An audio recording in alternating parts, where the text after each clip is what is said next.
nacuruzaga imbwa ngewe ndibuka umunsi umwe umwana twiganaga mu ishuri yakunda kwa mupira w'imbeho munini uwo mwana ari muri Kenya ndashima ko nari muri Kenya nkandi muri Kenya tuzabona bikaza bw'Isirageza uwo mwana arambwira ngo imbwa yiwacu yabwagwe ndavuga nta ati ahubwo ngiye kubona ifaranga bakubise kadende cyo kudakadika dende akwita icyuma nirukanga ndamusiga ngezeyo arukuntu ngewe ubundi ngewe arukuntu arinze ukuntu imbwa nyirukuntu nabigenzaga nkayijishisha ngatwara icyo shaka gitwara fata ikibwanyisha gucya mu mupira ndigendera ubundi iyo umuntu atwaye imbwa nago reba inyuma ukomeza imbere genda nitonze kandi na witonze ntabwo iruka uje witonze none wa mwana amenya ko ngiye nibimbwa arabimenye aza yirukanga asangeza hano hafi y'umurenge wa Kinyinya guca impande ikigo cya secondaire agiye kufata ngize ukinyuma mbona ni wa mwana zunya sindirukanga bwa mu buzima nzi kwirukanga kubyo nta musha kufata ndashima nivano hanga muzabone beganza mu izina rya Yesu Kristo Imana makwiga muri guca Kenya nigishuja Bibiliya ya misione kati mwana nzagutuza mu guca Kenya uzako murimo w'Imana n'umugari nibikomeye cyane Imana ibimbwira nabaga mwishamba gishiro nabagishiro bita n'ukuntu ari meske ngo ndaguhamagaye hako najya mu busenyi utarukuntu nambaga ipano z'abagore ndashimiriye kasige nambare tisi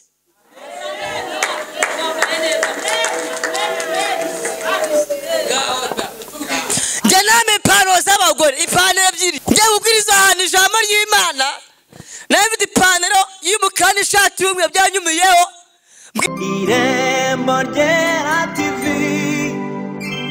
Irembo Ryera TV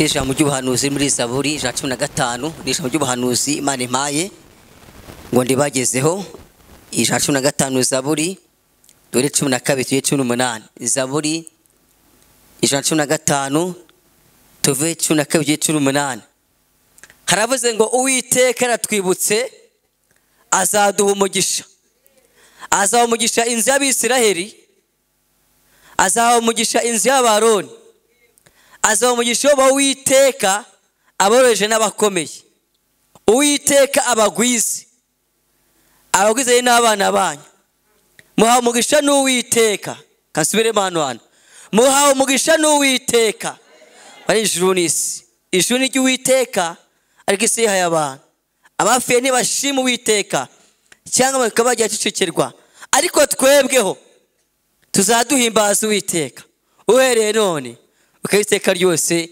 haleluya amen ashima Imana amahoro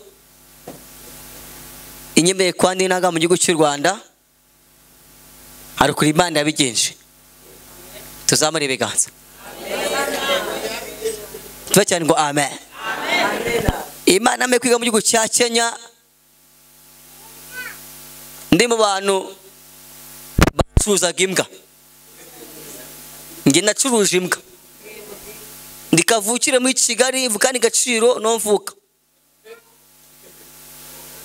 bari kwame kwiradi nkwa mutima Isaya 2 njye yatanze ubuhamya nacuruzaga imbwa ngewe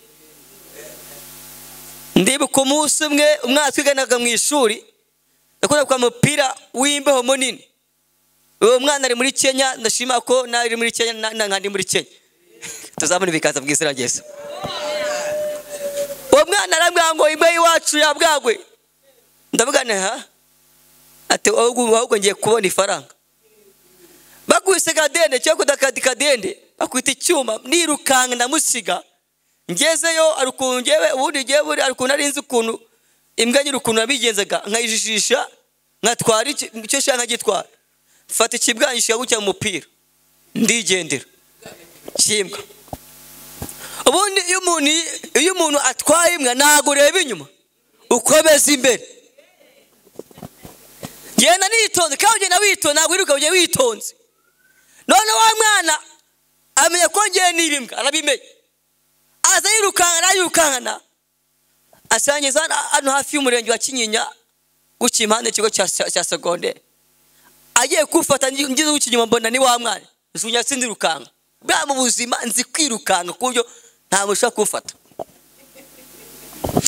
ndashima nivano hanga muzabone ibiganza mu izina rya Yesu Kristo. Imana makwiga muri gucakenya nigisho ya Bibiliya ya misiyone.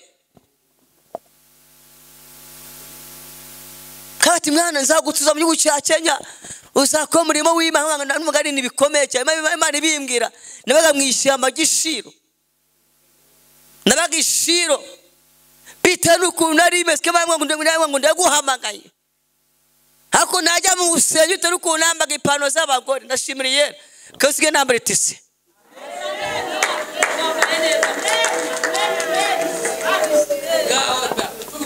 Janame ipano z'abagore ipano ebyiri. Njye ubwiriza ahantu ijambo ry'Imana nabifite ipantaro y'umukara ishati y'umwe byanyumiyeho mbwije simbutse ipantaro acika aho nayifite yonyine. Nako turashimiriye ko ari Imana igira neza. Nyamesa nijoro bikakanishe kamabwira kandi bikera byumye ipantaro icitse umudamu ati rero umukozi w'Imana azana agatenge ashyiraho gukebe nahanga hambwa ati uza tujyane mu rugo iwanjye nkubwire atame ipantaro ebyiri yambaraga umudamu. Ndabati Imana ishinga Imana yanyambitse yakuta ipantaro abagore ngatebeza abantu bagaseka. Ndabati Imana iratabara abantu bagaseka. Ndabati mbega amavuta we ati mfite amavuta menshi kandi si amavuta menshi abantu no gufashwa. Hakuna shimira Imana kandi Imana igira neza. Haleluya. Imana yagiriye neza ndashimiye mu izina rya Yesu. Cyane ngo amen. Haleluya. Imana duhaye mugisha yataze umugishima tuvana amavuta y'Imana. Raba muri inyuma urama muri inyuma gutya kuri iki gihande cyano wowe urebye inyuma banamwe mubwire ngo Imana amara Imana iragusekeje ngacyo usitswa n'Uwiteka Imana kufuta amarira muri wowe ariko Imana mubwire ngo Imana iragusekeje. Kabiri Imana ize mu gatuza kawe Imana irakurinze kuko ari Imana ifite imaze ngo amina cyane. Tuvana hana amavuta ateye ubwo. Haleluya. Imana ishimwe. Imana yamuje n'abazungu. Abazungu bata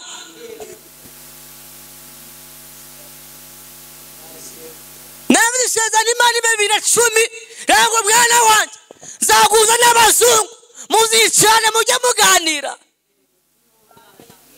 Nabicaba nyine nabicaba mbe kubera Imana bati nishama mvuga Imana uri Imana igira neza.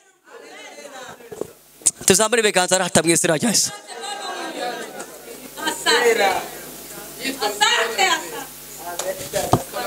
Ndashaka gusenga Imana twebwe ngo ndashange mishingiye ku minsi yanjye yake. Shaka tugikira turema kano kanya kandi gikomeye ku buzima bwacu. Nutabyogiye ko rubyo mu izina rya Yesu uko Imana yashoboye. Haleluya. Abimyaga icumi Imana bahora ubusyana bakabyara nabesheje amaso yanjye babyara. Haleluya. Matanga ubusa.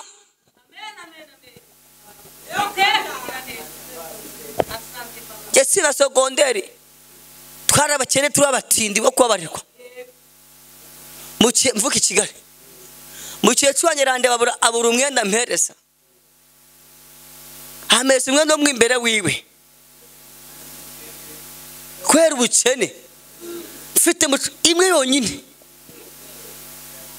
ifite gutega fuka be nta guca imbere mazashyamo dufanga nyine bampanga dufunga kwera ubukene kwe butindi hakwibusi ndambara neza kubera umugambi w'Imana ngahinaye kubera umugambi w'Imana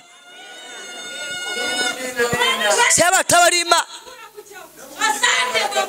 njyewe no mugize makarova yewe banagiriye neza goma kwambara neza nicumuzi mu izina ryane cyayizo uko nambaye nabigiye kirekire ne topestane ba nago muzi kote ryanjye yakote ryanjye ni muri izi diracyari n'umunsi yacyahari kwambaye nanga ikigano ku radio nawe ngo ufite ikote umunyamakuru avuga ati se ikote ukorajya mu ukajyamba bikemera ukabwiza ati nanjye nkabwiriza abantu je nagiye ahantu mu iteraniro aho itimbu hari kuri poste code pere mayize mu gitane baranyoberwa kandi ngiye waje kandi bantubiye kubera ikote rero nambaye bavuga ati waje umusaza kandi twati umusore meze bite bajya ngo umunamuje no bajya kumubwira ngo bamuhamagare babaze neza avuga ngo ni umuntu wena nk'umusaza hakuna umusore bari bamfashe umudiyakoni ucara afata kuko nari musaza kubera ubuzima narunamye ngiye nagutse umwe gwatamye ashaka gukinyimiriye ngo muzeni mumushyira ahantu heza ari buze kuza kwegama kandi umusore mayeze baranyoberwa bajya guhamagara telefone yanjye basanga ni njyewe kandi hageze kare namaze amasaha abiri nahageze bashaka umukozi mataza yagiye hehe kandi njyewe nahageze nicaye mu basaza inyumonga ndegamye ati umushyitsi ari hehe tuzamure ibiganza mu izina rya Yesu haleluya ndashimye haleluya erikadere ngu erikanime ibeteri eranime nara musaza nashaje hari Nyamirambo njya kuvuga Imana nabe kote jebe nanga nishati yona tiuzaga ngatebeza nawe ishati jega benanga kandi natebeje nakunda gutebeza nafunga ibipesu kandi ukwera ubuzima nabaga Imana iratabara abantu bagaseka abata abantu bafashwe sugufashwa ntabuzo nari magazemo haleluya ariko nashimira Imana mukora Imana igira neza tuzamure ibiganza mu izina rya Yesu bina chumira kai Imana mbwiye ngo mwana wanje nje nije mu ishuri na 10 ishuri ry'Imana kandi Imana no imango ngushize intego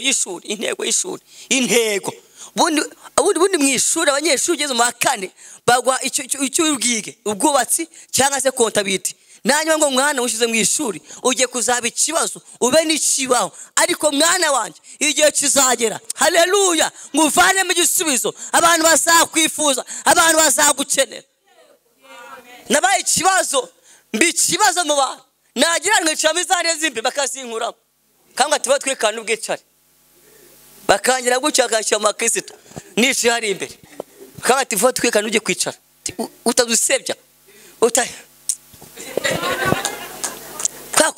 kwa kumuna aba ari ikibazo umunambwe atego koko ati umuntu mwatibe ko yinzahare yumugiye gupfa ko kuba imisiri ngafe birangire nindambushize hari nimo muhijambo nabwiriza abantu kuko uyungu yagwa imbere y'abantu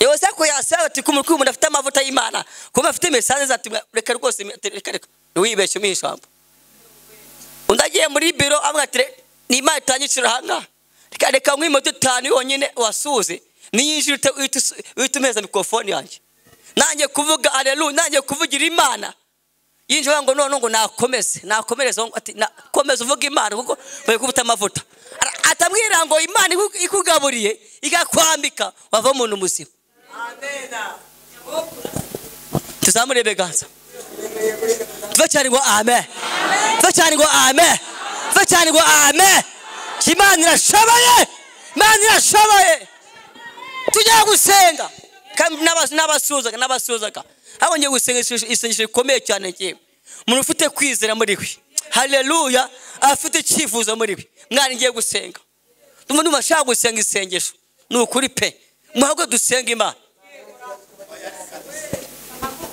kadusenge zamura kwizera iyo sirari yawe wavanga tayari yarangiye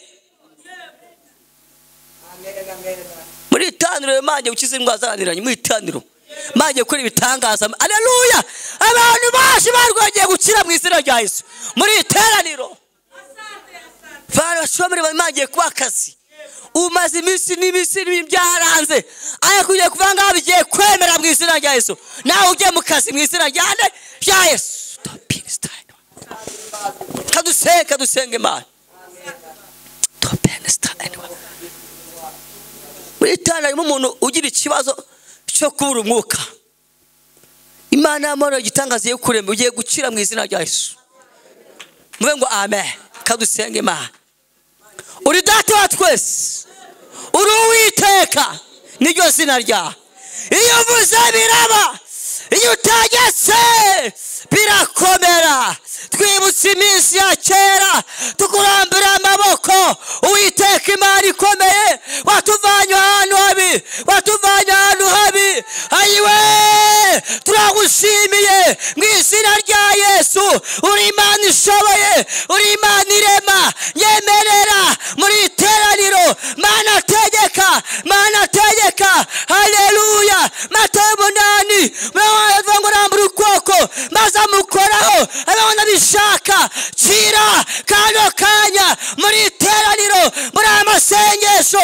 Haleluya. yo kwa gatanu hano Kacyiru turasenze, turaguhamagaye. Reka abantu bose baje imbere yawe babona Imana. Reka abantu bose baje barwaye bakire gukira. Barwaye imitwe nibakire, barwaye mu nda nibakire, barwaye ibifu nibakire, barwaye imigongo nibakire, barwaye amaguru nibakire, za diabete kano kanya tegeka abantu bakire, barwaye imitima nibakire. Muri iteraniro tuhagaze mu twari bw'ijambo ry'Imana. Haleluya. Tegeka kano kanya uburwayi bwose. Ayiwe bani bakire, babohoke mu izina rya Yesu. Uri Imana ishoboye, uri Imana igendaga. Abashomeri bagiye mu kazi bafite amadeni Mana, bishyura amadeni. Bana b'Imana baje imbere yawe, bona ubutabazi, bona ubutabazi, bona ubutabazi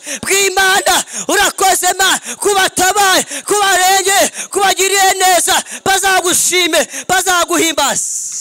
Urakoze Mana, tugushime kutugiriye neza, kuturengeye Mana, kuduhaye umugisha.